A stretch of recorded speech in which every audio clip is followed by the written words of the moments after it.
ভালোবাসা গোপনে হোক কিংবা প্রকাশ্যে, সেটা যদি অনুভবের হয় তবে শারীরিক দূরত্ব কোনো বিষয় নয়।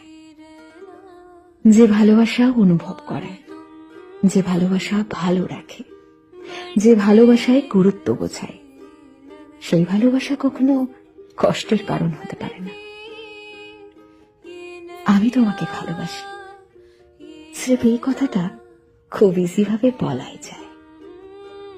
তবে যাকে ভালোবাসি তাকে আদৌ কি ভালো রাখতে পারি?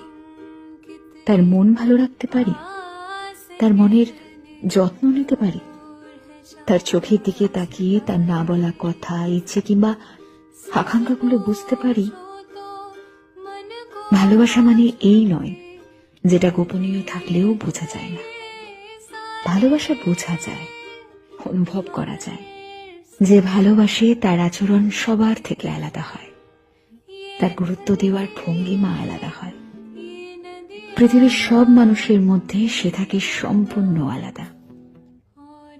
একতরফা ভালোবাসায় কষ্টবোধ হয়, তবে পরস্পরের সম্মতিতে যে সম্পর্ককে ভালোবাসার নাম করে দিনের পর দিন একজন আর একজনকে মানসিক যন্ত্রণা দিয়ে যায়, কষ্ট দিয়ে যায়, সেটা ভালোবাসা হয় কি করে?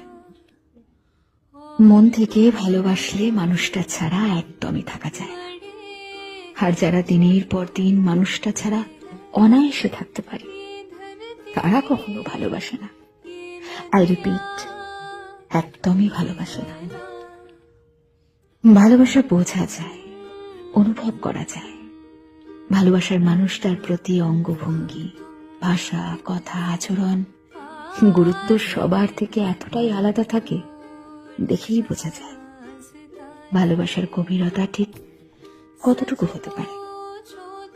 ভালোবাসা গোপনে হোক কিংবা প্রকাশ্যে, যদি তা সত্যি হয়ে থাকে তবে মানুষ তা অনুভব করতে বাধ্য।